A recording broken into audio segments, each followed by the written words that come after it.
Hello दोस्तों, welcome to investment planning services. Axis mutual fund ने Nifty bank index fund करके नया info launch किया है, जो कि आपको देश की बैंकों में निवेश करने का एक नया अवसर प्रदान करता है।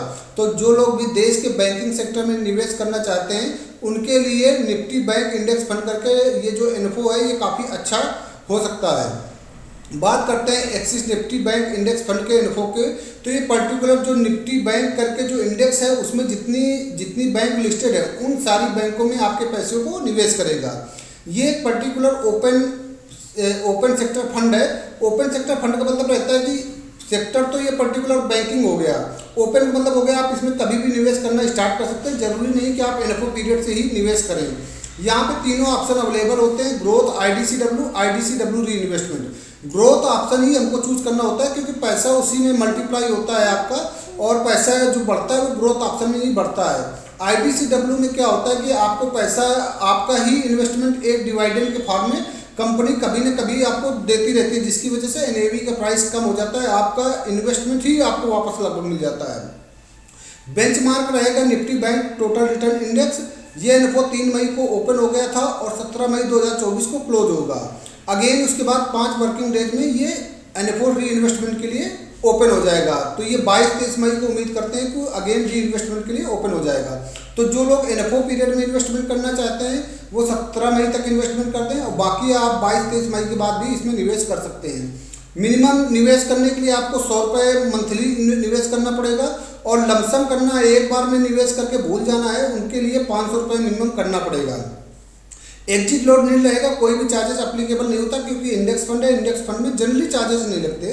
वेरी हाई रिस्क कैटेगरी का फंड रहेगा। इसकी फेस वैल्यू एनएवी की 10 रुपये रहेगा। उन सारे इन्वेस्टर के लिए फंड सुटेबल रहेगा जिनका टाइम होराइजन 5 साल या उससे ज़्यादा है। देखिए, एनएवी का प्राइस 10 रुपये से 11 रुपये हो गया, इसका मतलब आपको 10% का रिटर्न मिल गया। ठीक है, तो इस चीज़ को ध्यान रखना कि एनएवी के प्राइस जितना बढ़ेगा उतना ज़्यादा आपको प्रॉफिट होता है। अभी जो आपको म्यूचुअल फंड में इन्वेस्ट होगा वो 10 रुपये के एनएवी से होगा, कि आप 100 रुपये डालते हो तो 10 से डिवाइड कर दो तो आपको 10 यूनिट अलॉट होंगी। इन्हीं 10 यूनिट का प्राइस 11 हो गया तो आपका पैसा बढ़ जाएगा। देखते निफ्टी बैंक इंडेक्स फंड में कौन कौन सी कंपनीज है। तो HDFC bank, ICICI bank, Kotak Mahindra bank, axis bank, SBI bank.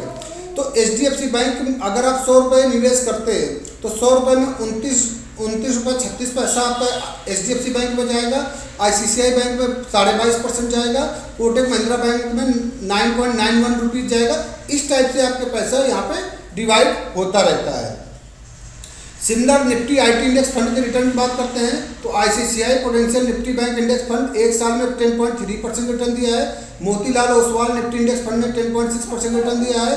नावी निफ्टी बैंक इंडेक्स फंड ने 10.4% रिटर्न दिया है, और Motilal Oswal Nifty index fund ने 3 साल में 8.3% का रिटर्न जनरेट किया है। बाकी आप लोग अगर हमारे साथ इन्वेस्टमेंट करना चाहते हैं इसी इन्फो में या किसी भी म्यूचुअल फंड में, पूरी फाइनेंशियल प्लानिंग कराना चाहते हैं, तो आप हमको व्हाट्सअप करिए। टर्म इंश्योरेंस, हेल्थ इंश्योरेंस की भी इंक्वायरी आप हमसे कर सकते हैं। बाकी चैनल को लाइक और सब्सक्राइब जरूर करिए। Thank you very much.